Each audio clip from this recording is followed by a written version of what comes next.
এদিকে মহা বিপদে পড়ল doctor Mohammad Yunus. Donald Trump ক্ষমতায় বসার আগেই অশানির সংকেত হলো ডক্টর ইউনূসের জন্য। এবার ডক্টর ইউনূসকে পদত্যাগের চিঠি দিল স্বয়ং ডোনাল্ড ট্রাম্প। শুরু হচ্ছে ট্রাম্পের ফাইনাল খেলা। 20 জানুয়ারির পরেই ঘুরে যেতে পারে বাংলাদেশের বিভিন্ন ক্ষমতার চাকা। চারিদিকে ট্রাম্পের জালে ইউনূস ফেসে যাচ্ছে, যেদিকে যাচ্ছে সেদিকে ফেসে যাচ্ছে। যে ডক্টর ইউনূস খুব শিগগিরই দেশ ছাড়বেন। বাংলাদেশ নিয়ে, বাংলাদেশের রাজনীতি নিয়ে আমেরিকার পরবর্তী প্রেসিডেন্ট ডোনাল্ড ট্রাম্প সম্ভবত ফাইনাল খেলাটা শুরু করে দিলেন। দর্শক, ব্রেকিং সংবাদ।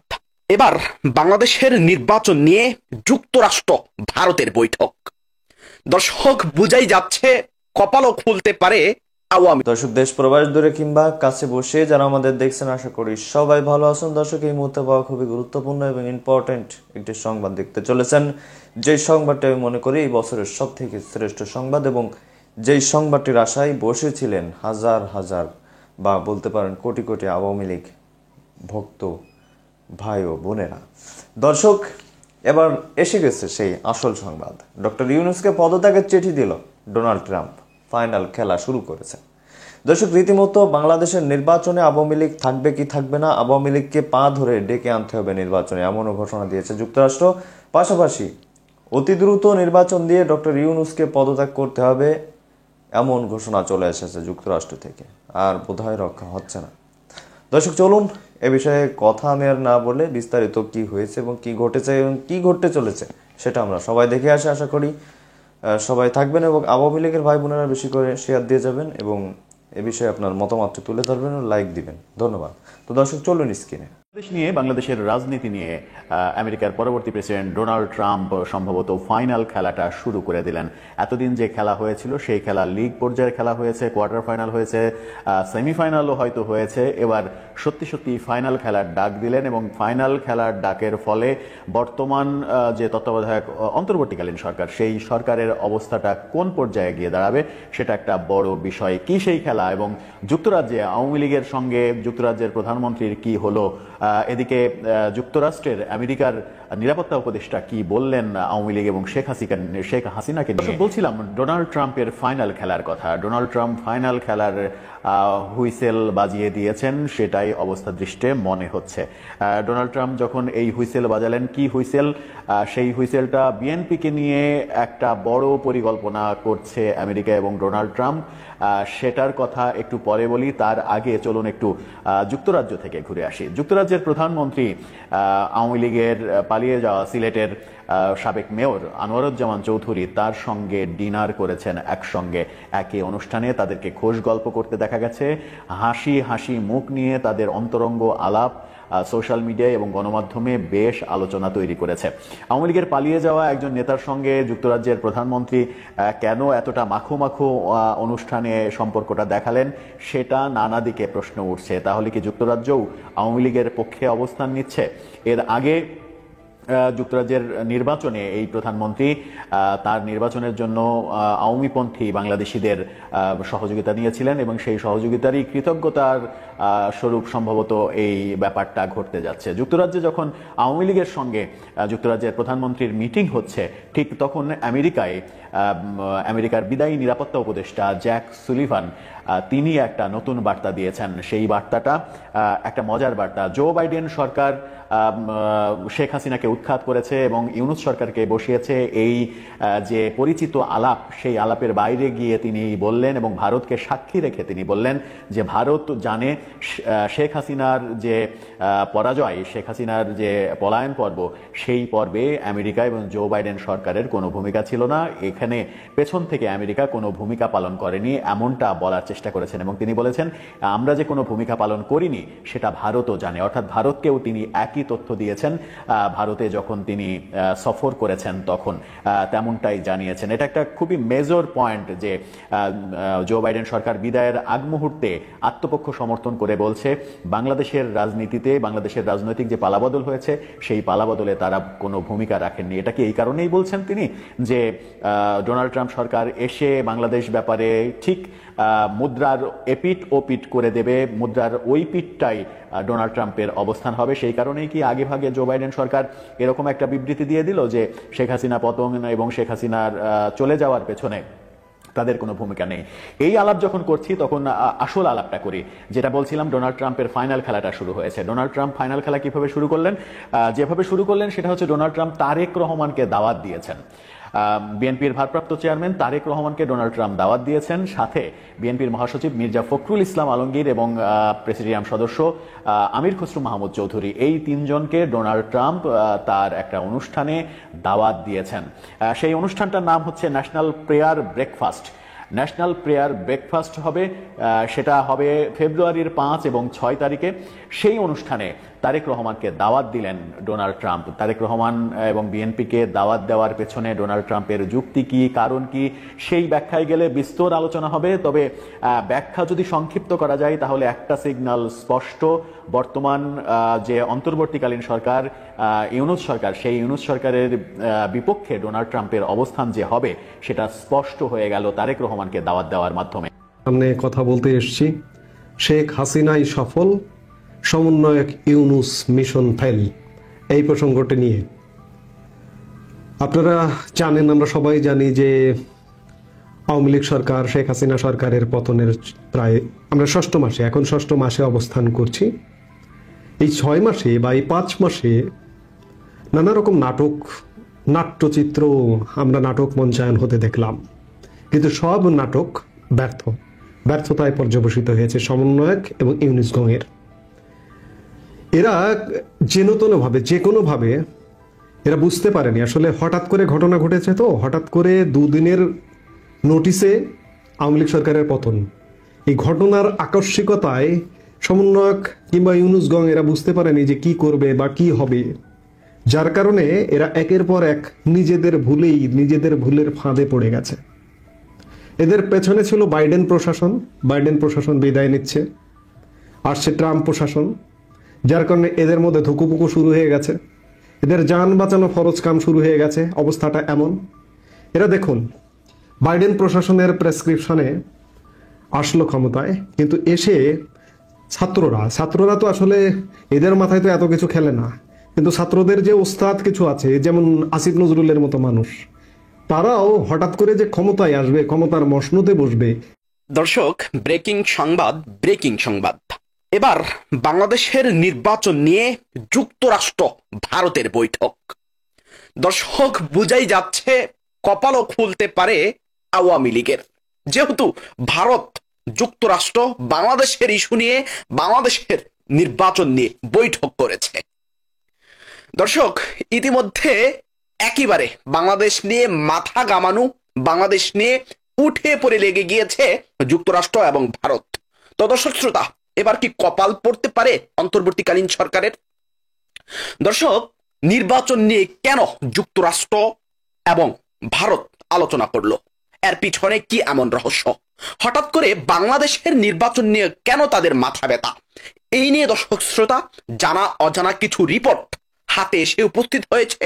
দর্শক, আজকে আমি আপনাকে একেবারে রিকোয়েস্ট করব এই ভিডিওটি সম্পূর্ণ দেখবেন, তাহলে সব চালচল্যকর তথ্য আপনি পেয়ে যাবেন।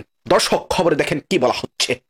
বাংলাদেশে দ্রুততম সময়ের মধ্যে একটি গ্রহণযোগ্য নির্বাচন হওয়া এবং সেই নির্বাচনে যুক্তরাষ্ট্র ও ভারত কিভাবে সহযোগিতা করতে পারে তা নিয়ে সম্প্রতি 2 দেশের জাতীয় নিরাপত্তা উপদেষ্টা পর্যায়ে বৈঠক হয়েছে। শনিবার কলকাতার আমেরিকা সেন্টারে এক সাংবাদিকদের সঙ্গে মত বিনিময়কালে এ তথ্য জানিয়েছেন ভারতে নিযুক্ত মার্কিন রাষ্ট্রদূত এরিক গার্ডসিটি। মত বিনিময় সভায় এরিক গার্ডসিটি জানান, গত 6 জানুয়ারি যুক্তরাষ্ট্রের জাতীয় নিরাপত্তা বিষয়ক উপদেষ্টা জ্যাক সুলিভান এবং ভারতের জাতীয় নিরাপত্তা উপদেষ্টা অজিত দোভালের মধ্যে হয়েছে একটি বৈঠক, এবং সেই বৈঠকে একটি বড় অংশ জুড়ে ছিল বাংলাদেশ এবং বাংলাদেশের সম্ভাব্য নির্বাচন। দর্শক, এরপর বলা হচ্ছে, আমি নিজেও সেই বৈঠকে উপস্থিত ছিলাম, আলোচনায়ও অংশ নিয়েছি। বাংলাদেশ ইস্যুতে আমাদের আলোচনার মূল বিষয় ছিল বাংলাদেশের নির্বাচন, কিভাবে দ্রুততম সময়ের মধ্যে বাংলাদেশে একটি গ্রহণযোগ্য নির্বাচন হতে পারে, এবং এক্ষেত্রে যুক্তরাষ্ট্র এবং ভারত, দর্শক ভালো করে শুনুন, এক্ষেত্রে যুক্তরাষ্ট্র এবং ভারত কিভাবে বাংলাদেশকে সহযোগিতা করতে পারে, এই নিয়ে মূলত আলোচনা হয়েছে। এই জায়গাতেই, এই ক্ষেত্রে, এই স্থানটাতে আমি মনে করি শেখ হাসিনার আওয়ামী লীগের কপাল খুলতে পারে। দর্শক, এরপর বলা হচ্ছে এছাড়াও আলোচ্য সূচিতে বাংলাদেশের সংখ্যালঘু নিরাপত্তার ইস্যুটিও ছিল। উল্লেখ করে রাষ্ট্রদূত বলেন, বিদায়ী প্রেসিডেন্ট জো বাইডেন এবং আসন্ন প্রেসিডেন্ট ডোনাল্ড ট্রাম্প উভয়ই বাংলাদেশের সংখ্যালঘুদের অধিকার ও নিরাপত্তার ব্যাপারে গুরুত্ব আরোপ করেছিলেন। আসলে আমরা সবাই বাংলাদেশকে একটি স্থিতিশীল, উন্নতিমুখী এবং সহনশীল দেশ হিসাবে দেখতে চাই। এরপর বলা হচ্ছে এদিকে শনিবার সেদিন এসব কথা বলেছেন ভারতের মার্কিন রাষ্ট্রদূত। তার একদিন আগে শুক্রবার ওয়াশিংটনে এক প্রেস ব্রিফিংয়ে জ্যাক সুলিভান বলেছেন, শেখ হাসিনার নেতৃত্বাধীন সরকার পতনে যুক্তরাষ্ট্রের কলকাঠি নেড়েছে বলে যে গুজব চলছে তা একেবারেই অযৌক্তিক এবং ভারত সরকারও এই গুজব বিশ্বাস করে না। পরিষ্কার তিনি এই বিষয়টা জানিয়ে দিয়েছেন।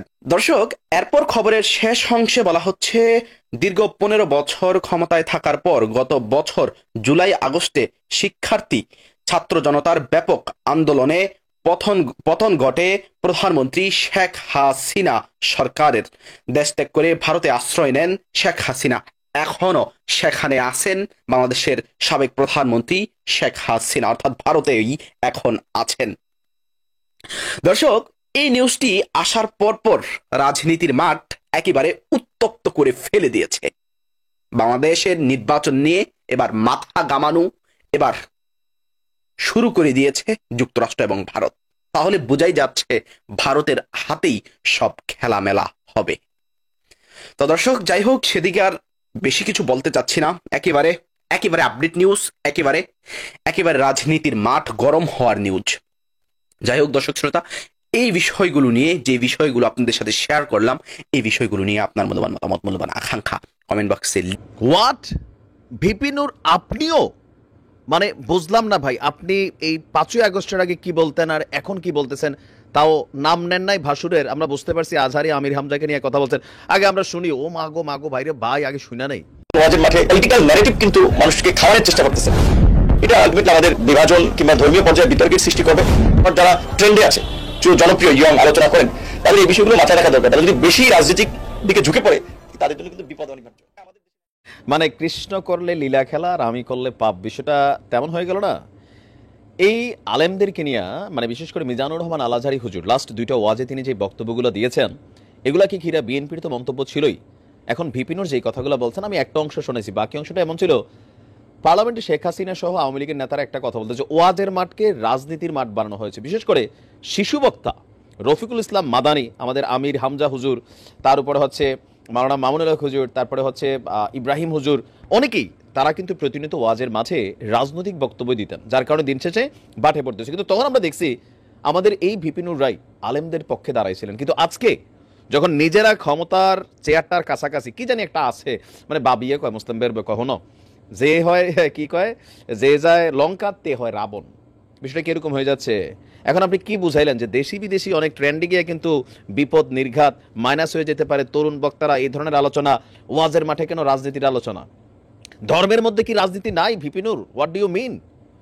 মানে 6 মাসে কি আপনার ব্রেন সফটওয়্যার সব আউলাই গেছে? নূর ভাই, আমরা এটা জানতে চাই। কারণ কি, আপনারা যারা কথা বলেন, এখন আপনাদের বক্তব্যগুলো যদি এক এক সময় এক এক রকম হয়, তাহলে তো মানুষের কাছে প্রশ্নবোধক হয়। আজহারী হুজুর যেই কথাটা বলছে, এখন আজহারী হুজুরের নিয়ে রাজনৈতিক অঙ্গনে কিন্তু তোলপাড় চলতেছে। আর এই ঠিক একই দৃশ্য একটা সময় বাংলাদেশে ছিল। আর তখন আওয়ামী লীগ সরকার কি করছে, যে তারা দেখছে যে ওয়াজের মাঠের মধ্যে তাদের বিরুদ্ধে একটা জনমত তৈরি করা হচ্ছে ইশারা ইঙ্গিতে, যার কারণে সরকার তখন বাধ্য হইয়া এই ওয়াজের মধ্যে অনেক হুজুরদেরকে কিন্তু জেলে নিয়ে গেছিলেন। তখন যদি তাদের বক্তব্যগুলা, তারা তো সঠিক বক্তব্য বলছেন, সঠিক হয়, তাহলে এখন কেন এগুলো বেঠিক আপনার কাছে মনে হচ্ছে? এখন কেন আলেমরা ওয়াজের মাঠে রাজনীতির বক্তব্য দিতে পারবে না? দেখেন আমাদের অবস্থানটা বলি, আমি তখনও বলছি, এখনো বলি, ওয়াজি যারা আছেন বা বিভিন্ন অঙ্গনের খেলোয়াড় যারা আছেন, অভিনেতা অভিনেত্রী যারা আছেন, শিল্পী সঙ্গীতাঙ্গনে যারা আছেন, তাদের আসলে রাজনীতি থেকে দূরে থাকা উচিত। কেন উচিত? একজন মাশরাফিকে সবাই ভালোবাসতো, বাট যখন আওয়ামী লীগের এমপি মাশরাফি হইল, তখন কিন্তু দেখেন মাশরাফিরে কি পরিমাণ গালাগালি হয়েছে, ইভেন নানান ঘটনা তার উপর গেছে। একজন সাকিব আল হাসানকে পুরো বাংলাদেশ ভালোবাসত, কিন্তু যখনই তিনি আওয়ামী লীগের নৌকা উঠলেন তখনই তিনি বাড়ে বললেন। সঙ্গীত শিল্পী আসিফ আকবর আওয়ামী লীগের যোগ বাদ দেন, বিএনপির সময় ঢাকাতে কুমিল্লা থেকে লুকায় সোনার অফিস ভাঙচুর করে কুমিল্লা ঢুকা বন্ধ করে দিয়েছিল। কেন? আসিফ আকবর বলছিল যে আমি ইলেকশন করবো কুমিল্লাতে, খেয়াল থাকার কথা, তাই না? তো তার মানে কি, তারা যখন রাজনীতিতে আসে তাদের যেই সার্বজনীন ভালোবাসা, যে অডিয়েন্স, তাদের মধ্যে একটা বিক্ষুব্ধ মনোভাব তৈরি হয়। কারণ এই দেশের মানুষের কাছে ধর্মের অনুভূতির তুলনায় রাজনীতির অনুভূতিটা বেশি। আমার সব তো প্রিয় দর্শক, দেখলেন খুব গুরুত্বপূর্ণ প্রতিবেদন। এতক্ষণ আমাদের সাথে থাকার জন্য সবাইকে ধন্যবাদ জানাচ্ছি। পাশাপাশি ধন্যবাদ জানাচ্ছি আজকের আমাদের আলোচক বৃন্দদের, নাইম ভাই সহ আরো কয়েকজন আলোচক আমাদের মাঝে খুবই গুরুত্বপূর্ণ আলোচনা দিচ্ছিল এবং আপনারা গুরুত্ব সহকারে শুনছিলেন। দর্শক, দেখছিলেন ডোনাল্ড ট্রাম্পের অ্যাকশন বা ফাইনাল খেলায় কি হতে চলেছে, সেই খেলায় কি কি থাকছে আপনারা সবই জেনে গেছেন। নির্বাচন নিয়ে যে যুক্তরাষ্ট্র কথা বলেছে সেটাও দেখেছেন। দর্শক, এখন এইসব বিষয়ে আপনাদের কাছে একটা আবদার থাকলো, আপনারা কি বলবেন কমেন্টে, আপনাদের বিষয় তো একটা কমেন্টও যেতেই পারে, তবে আপনাদের কাছে একটা পরামর্শ চাই, কমেন্টের মাধ্যমে উত্তর দেবেন। সেটা হলো, আওয়ামী লীগকে কি এবার নির্বাচন করতে দেওয়া উচিত কি উচিত না, আপনি কি মনে করেন অবশ্যই জানাবেন, যাতে করে আরও 10 জন দর্শক আপনার কমেন্ট দেখতে পারে এবং এই মতামতটি সবাই জানতে পারে। তো ভালো থাকুন, সুস্থ থাকুন। এতক্ষণ যারা সাবস্ক্রাইব করেন অবশ্যই সাবস্ক্রাইব করে লাইক দিয়ে অবশ্যই কমেন্ট করবেন। তো ভালো থাকুন, সুস্থ থাকুন, আল্লাহ হাফিজ।